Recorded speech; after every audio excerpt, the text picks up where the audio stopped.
이번 시간은 요한계시록 특강 25번째 시간입니다. 계시록 12장 10절에서 17절까지 말씀드리도록 하겠습니다. 사내 아이를 낳은 여인을 핍박하는 용이 되겠습니다. 지난 시간에는 붉은 용이 하늘의 별들 중 3분의 1을 땅에 던졌는데 그 별들은 사탄의 천사들로 장차 외계인으로 가장해서 지구를 방문할 것이라고 말씀드렸습니다. 그리고 붉은 용은 여자아이가 낳은 사내아이를 삼키려고 하는데 그 사내아이는 영적으로는 예수 그리스도로 해석이 가능하지만 실제적으로는 환란 때에 이스라엘의 특별한 지도자 혹은 집합적으로 유대인들에게서 선별된 14만 4천 명이라고 말씀드렸습니다.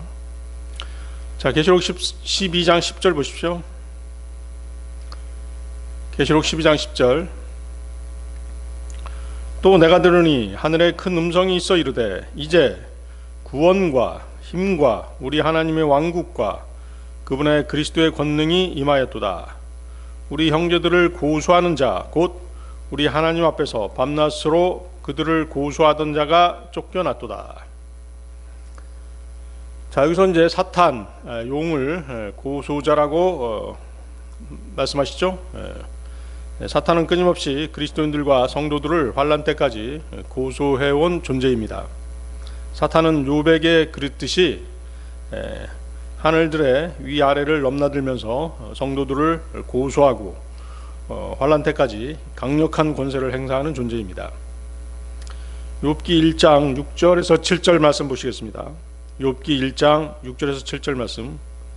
이제 하루는 하나님의 아들들이 자기를 주 앞에 보이려고 왔는데 사탄도 그들 가운데 오니라. 주께서 사탄에게 이르시되 내가 어디에서 오느냐 하시니 이에 사탄이 주께 대답하여 이르되 땅에서 여기저기 다니고 또 그 안에서 위아래로 거닐다가 오나이다 하매. 사탄은 여전히 지금도 그리스도인들 뿐만 아니라 사내 아이를 낳은 여자, 사내 아이를 낳은 여자가 누구였죠? 이스라엘이었죠. 이스라엘을 고소하고 있음을 알 수 있습니다. 그는 끊임없이 성도들을 참소하고 그들의 죄와 허물을 들춰내서 하나님께서 그들을 벌하시도록 고소합니다. 아직 그의 때가 이르지 않았고 그리스도인들은 거듭나서 주님 안에 있기 때문에 주님의 보호 아래 있지만 죄를 짓게 되면 사탄은 기회를 잡아서 그를 고소하고 여러 고통과 징계를 당하게 할 수 있는 존재인 것입니다. 그 용이 이제 환란의 중간에 하늘들에서 쫓겨나서 지상으로 내려오게 되는 것이죠. 그 용 사탄은 하늘에서 땅으로 쫓겨나고 땅에서 지옥 불 호수로 끌어내려지게 될 것입니다. 자, 계시록 12장 11절입니다. 그들이 어린 양의 피와 자기들의 증언의 말로 그를 이겼으며 그들은 죽기까지 자기 생명을 사랑하지 아니하였도다. 자, 그들은 이제 누굽니까? 대환란 성도들이겠죠. 환란 성도들의 죽음은 성경에 기록되어 있듯이 특정한 형태의 죽음, 즉 구약의 희생제물들처럼 목배임당에 순교하는 죽음입니다. 성도들의 승리는 어린 양, 주님의 피에 근거한 것이죠. 그들은 주님에 대한 믿음을 증언하는 자들입니다. 그들이 바로 이긴 자들인 것이죠.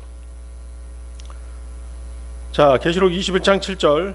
이기는 자는 모든 것을 상속받으리니 나는 그의 하나님 되고 그는 나의 아들이 되리라. 어떤 특정 교단의 교주가 이긴 자가 아닌 것입니다. 이렇듯 대환란에서 끝까지 견디는 자, 이들이 이긴 자인 것이죠. 또 그리스도인들도 이긴 자인 것입니다. 계시록 12장 12절 보시겠습니다. 그러므로 하늘들과 그것들 안에 거하는 자들아 너희는 즐거워하라. 땅과 바다에 거하는 자들에게 화가 있으리로다. 마귀가 자기 때가 조금만 남은 줄 알므로 크게 진노하여 너희에게로 내려갔도다 하더라. 자, 여기 이제 하늘들과 그것들 안에 거하는 자들하고 땅과 바다에 거하는 자들이 대조되고 있죠.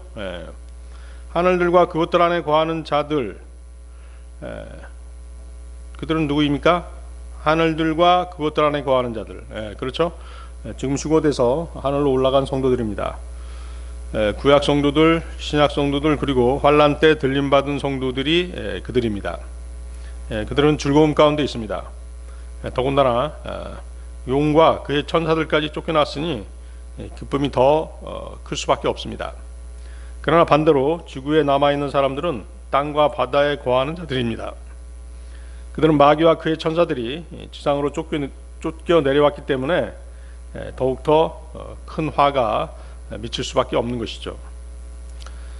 남은 대환란의 후 3년 반 동안 땅에 남아있는 사람들은 마귀와 그의 천사들과 맞닥뜨릴 수밖에 없는 것입니다. 그리고 남은 극심한 재앙들, 봉인재앙, 나팔재앙, 금병재앙을 받아야 됩니다. 지구로 쫓겨난 사탄의 모습은 자칭 유대인 메시아라고 주장하는 33세 남성의 빛의 천사로 나타납니다. 고린도후서 11장 14절인데요. 그것은 결코 놀랄 일이 아니니 사탄도 자기를 빛의 천사로 가장하느니라. 그는 에스겔서 28장 14, 15절에 기름 부음 받은 다섯 번째 그룹이었죠. 그 역시 기름 부음을 받았기 때문에 그리스도인 것입니다. 너는 기름 부음 받은 덮는 그룹이라. 내가 너를 그렇게 세우매 내가 하나님의 거룩한 산 위에 있었고 불타는 돌들 가운데서 오르내리며 다녔도다. 내가 창조된 날부터 내가 내 길들에서 완전하였는데 마침내 내 안에서 불법이 발견되었도다. 그렇죠. 하나님의 보좌를 탐하다가 결국은 사탄이 되어버린 것입니다. 그는 이 세상의 신이며 이 땅에 내려와 자신이 유대인의 메시아라고 주장할 것입니다.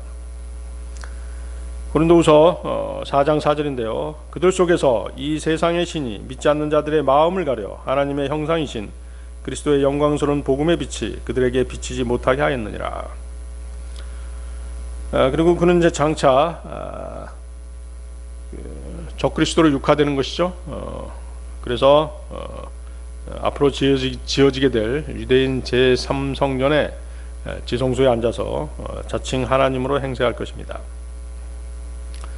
그는 천사들과 함께 그의 천사들과 함께 전 세계의 종교를 통합하는 초교파 운동을 주도하고 타락한 로마 카톨릭과 연합해서 세계를 지배하려 할 것입니다. 계시록 13장 3절 8절 말씀인데요. 계시록 13장 3절에서 8절 말씀. 또 내가 보니 그의 머리들 중에 하나가 상처를 입어 죽게 된 것 같았는데 그의 치명적인 상처가 나오매 온 세상이 놀라며 그 짐승을 따르더라. 그들이 그 짐승에게 권능을 준 용에게 경배하고 또 그 짐승에게 경배하여 이르되 누가 이 짐승과 같으냐 누가 능히 그와 전쟁을 하겠느냐 하더라.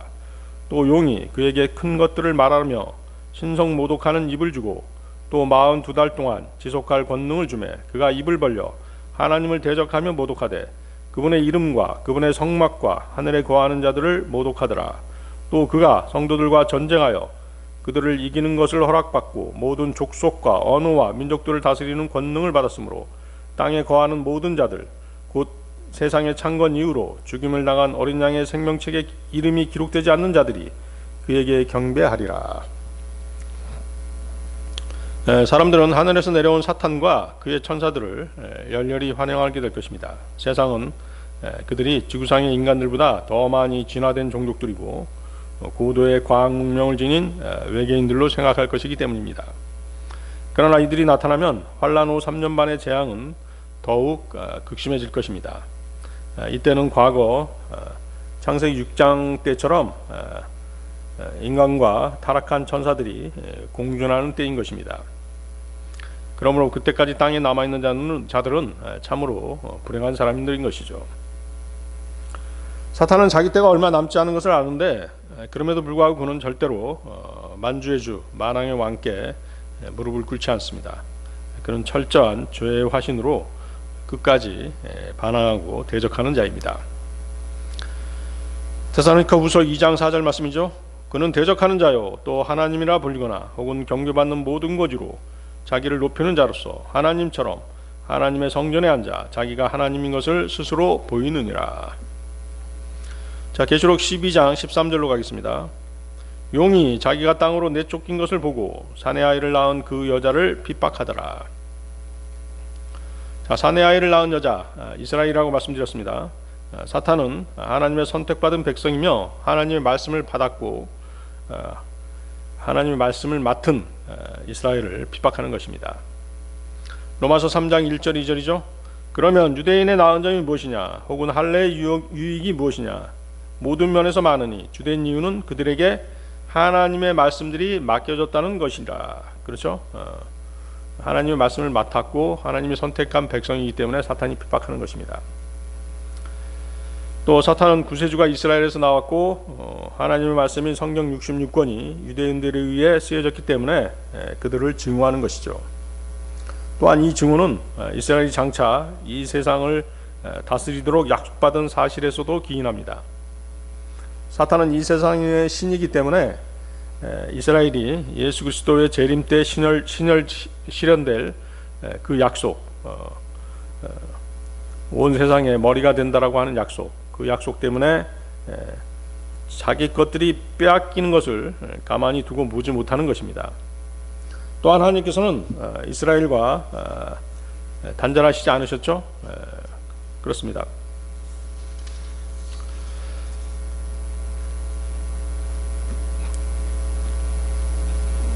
주님께서 이제 그 재림하시면 이스라엘을 회복시키실 것이기 때문에 이 시대에 사탄의 맹렬한 분노가 이스라엘을 향하는 것입니다. 사탄의 증오의 대상인 이스라엘이 그들의 메시아를 거역했기 때문에 사탄은 하나님의 허용된 뜻 안에서 그들을 지배하는 권세를 갖는 것입니다. 이 시대의 사탄은 우리가 지금 성경에서 보고 있듯이 이스라엘에 대해 맹렬하고 집중적인 공격을 퍼붓고 있고 앞으로 전개될 대환란 때 그 핍박은 절정에 달하게 될 것입니다. 유대인들 스스로가 예수 그리스도의 초림 때 주님을 십자가에 내어주면서 그의 피가 우리와 우리 자손에게 임하리이다 라고 말했던 것을 그대로 받고 있고 받게 될 것입니다. 이상의 연유로 유대인들의 박해는 끊임없이 계속되어 왔던 것입니다. 그러나 마지막 날들에 하나님께서 이스라엘에 약속하신 창세기 12장 말씀 그대로 성취가 될 것입니다. 창세기 12장 3절의 말씀이죠. 너를 축복하는 자들에게는 내가 복을 주고 너를 저주하는 자에게는 저주를 내리니 내 안에서 땅의 모든 가족들이 복을 받으리라 하셨더라. 아브라함에게 한 약속인데 모든 이스라엘에게 적용되는 말씀이죠. 자, 계시록 12장 14절로 가겠습니다. 그 여자가 큰 독수리의 두 날개를 받았으니 이것은 그녀가 광야 곧 그녀의 처소로 날아가 거기서 그 뱀의 얼굴을 피하여 한 때와 두 때와 반 때 동안 양육받게 하려 함이라. 한 때와 두 때와 반 때, 3년 반이죠. 후 3년 반입니다. 사탄이 땅으로 쫓겨오면 그는 가장 먼저 여자, 즉 이스라엘에게 얼굴을 돌립니다. 하늘에서 사탄의 공격 대상은 이스라엘과 교회였죠. 그러나 대환란 때는 이제 교회가 이미 휴거되었기 때문에 땅에는 이스라엘만 남아 있습니다. 따라서 사탄의 주 공격 대상은 이스라엘의 남은 자들이 될 것입니다. 이스라엘의 남은 자들은 사탄의 공격을 피해 광야 에돔의 셀라 페트라로 피신하게 될 것이라고 말씀드렸습니다. 그들은 큰 독수리의 두 날개로 날아가는데 그것은 비행기가 될 것입니다. 사도 요한이 본 비행기는 당시의 시대상으로나 과학기술로는 큰 독수리의 날개가 가장 적절한 표현입니다. 마태복음 24장 20절입니다. 마태복음 24장 20절. 그러나 너희의 도피하는 일이 겨울이나 안식일에 일어나지 않도록 너희는 기도하라. 안식일이 언급되기 때문에 이 구절은 그리스도인들과는 아무 관계가 없습니다. 이스라엘은 안식일을 준수하고 있는데요. 적들의 공격이 안식일에 닥치면 그들은 꼼짝없이 당하게 됩니다. 이스라엘 주변의 적들은 그 사실을 알기 때문에 안식일을 이용해서 이스라엘을 공격하는 일들이 지금까지 다반사였던 것입니다. 자, 여기서 이제 그 피난하는 일, 그 영어로 뭐라고 되어 있습니까? 플라이트라고 되어 있죠. 비행하다라고 되어 있죠. 그래서 피난하는 일은 플라이트라고 이렇게 플라이트라는 단어를 사용하고 있습니다. 하나님께서는 대환란 때 유대인들을 광야로 피신시키시는데 주님은 그들을 비행기에 태워 피난시킬 것이 분명합니다. 이스라엘에서는 안식일에는 비행기가 뜨지 않습니다. 환란 때 사탄의 공격이 안식일에 일어난다면 그들은 피할 수 없을 것입니다. 이스라엘의 남은 자들은 하나님이 광야에 지정한 장소 셀라 페트라인데요. 그곳에서 하나님의 초자연적인 부양을 받아 한 때와 두 때와 반 때, 3년 반 동안을 견디게 되는 것입니다. 시편 55편 4절에서 8절 말씀입니다. 내 마음이 내 속에서 심히 아프며 사망의 두려움들이 나를 엄습하였나이다. 두려움과 떨림이 내게 이르렀고 공포가 나를 눌렀나이다. 그러므로 내가 말하기를 오 내게 비둘기같이 날개가 있다면 얼마나 좋을까. 그러면 내가 멀리 날아가 안식하리로다. 보라 그때 내가 저 멀리 다니다가 광야에 머무리로다. 셀라. 광야에 머무리로다. 셀라. 셀라라는 그 표현. 자, 이 시편은 이제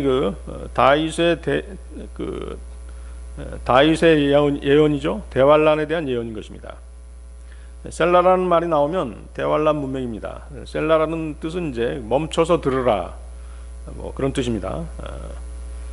그러니까 앞절들에서 말한 내용들을 강조할 때 사용하는 표현이죠. 멈춰서 묵상해 봐라. 앞에 내가 말한 내용들을 묵상해 봐라. 깊이 생각해 봐라라는 뜻으로 이제 셀라라는 표현을 쓰는 것입니다. 뭐 아멘하고는 이제 거의 비슷한 내용이지만 좀 더 멈춰서 이제 묵상해 보라고 하는 그런 의미가 있기 때문에 아멘보다는 더 심오한 뜻을 가지고 있는 것이죠. 그리고 셀라라는 표현이 있으면 대환란 문맥입니다. 아까 이제 그 광야로 피신한다고 말씀드렸죠. 이스라엘이 그곳이 이제 셀라 페트라인데 셀라가 또 지명이기도 하거든요. 에돔 땅에 있는 셀라 페트라로 피신을 하기 때문에 셀라라는 표현이 나오면 대환란 문맥으로 그렇게 알아두시면 되겠습니다. 그렇게 해서 이제 그 광야로 피신한 이스라엘의 남은 자들을 하나님께서 부양하시는 것입니다. 미가서 7장 14절인데요. 주의 막대기로 주의 백성 곧 갈멜의 한가운데서 숲속에 홀로 거하는 주의 상속 백성 양떼를 먹이시되 옛날같이 바산과 길르앗에서 그들을 먹이시옵소서. 그렇죠? 이스라엘이 출애굽해서 광야 생활을 하는 동안 하나님께서 부양하셨듯이 또 만나로 먹이셨듯이 그렇게 이스라엘을 지키고 보호해 주시는 것입니다. 자, 계시록 12장 15, 16절로 가겠습니다. 뱀이 자기 입에서 여자의 뒤로 물을 홍수같이 내뿜어 그녀를 홍수에 떠내려가게 하려 하되 땅이 여자를 도와 자기 입을 벌려 용이 그의 입에서 내뿜는 홍수를 삼키니. 자, 이것은 이제 대환란 때 이스라엘 땅에 일어날 실제적인 홍수를 말하는 것입니다. 자, 이 홍수에 대해서는 이제 여러 구절들에서 예언이 되어 있습니다. 에레미야서 47장 1, 2절인데요. 파라오가 가자를 치기 전에 블레셋 사람들에 대하여 대언자 에레미야에게 임한 주의 말씀이라. 주가 이같이 말하노라. 보라, 물들이 북쪽에서 일어나 넘치는 홍수가 되어 그 땅과 그 안에 있는 모든 것, 즉 그 도시와 그 안에 거하는 자들을 위해 넘치리니 그때 사람들이 부르짖으며 그 땅의 모든 거주민이 울부짖으리라. 다니엘서 9장 26절에서도요. 62일의 뒤에 메시아가 끊어질 터이나 자기를 위한 것이 아니니라. 장차 임할 통치자의 백성이 그 도시와 그 성소를 파괴하려니와 그것의 끝에는 홍수가 있을 것이며 또 그 전쟁이 끝날 때까지 황폐하게 하는 것이 작정되었느니라. 자, 용은 홍수를 일으켜서 이스라엘을 칠 수 있는 능력이 있는 그런 존재인 것입니다. 욥기 40장 23절인데요. 보라, 그가 강을 마시되 서두르지 아니하나니 그는 자기가 요르단을 자기 입으로 빨아들일 수 있다고 믿느니라. 그렇죠? 요르단 강을 빨아들일 수 있다라고 그렇게 믿는 존재가 사탄인 것입니다. 하나님께서는 과거 이스라엘이 출애굽할 때 홍해를 갈라서 이스라엘을 건너게 하셨던 것처럼 기적적으로 그렇게 이스라엘이 수장되지 않도록 구해내실 것입니다. 자, 이것은 이제 출애굽기의 일들이 다시 대환란 때 일어날 것을 의미하는 것입니다. 적그리스도의 유형인 파라오가 다시 등장할 것이고, 모세와 아론의 유형으로 모세와 엘리야가 다시 올 것이며, 이스라엘이 파라오에게 다시 핍박당할 것이고, 이스라엘은 광야로 피신해서 하나님의 부양을 받음으로써 만나를 먹게 되는 것이죠. 그들로부터 이스라엘의 탈출과 회복, 자유가 다시 있을 것이고, 이스라엘의 남은 자들은 이스라엘 땅으로 다시 돌아와서 그 땅을 차지하게 될 것입니다. 그래서 대환란 때 출애굽에서 일어났던 일들이 다시 반복될 것이라는 것이죠. 계시록 12장 17절로 가겠습니다. 용이 여자에게 진노하여 그녀의 시중에서 남은 자들 곧 하나님의 명령들을 지키고 예수 그리스도의 증언을 가진 자들과 전쟁을 하려고 가니라. 하나님의 명령을 지키고 예수 그리스도의 증언을 가진 자들. 자, 하나님의 명령을 지키고라는 표현은 모세의 율법을 지킨다는 뜻이죠. 사실 이제 대환란 때 그 유대인들은 왕국 복음을 들어서 예수 그리스도를 믿었기 때문에, 즉 예수 그리스도의 증언을 가지고 있기 때문에 모세의 율법을 지키지 않아도 됩니다만, 그들은 지금까지 해오던 대로 지금까지 생활 방식대로 율법을 지키고 있는 것입니다. 계시록 14장 12절에도 같은 말씀이죠. 여기에 성도들의 인내가 있나니 곧 여기에 하나님의 명령들과 예수님의 믿음을 지키는 자들이 있느니라. 그렇죠?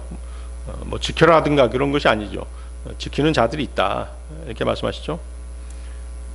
계시록 15장 3절입니다. 하나님의 종 모세의 노래와 어린 양의 노래를 부르며 이르되 주 하나님 전능자여 주의 일들은 크고 놀랍나이다. 성도들의 왕이여 주의 일들은 의롭고 참되나이다.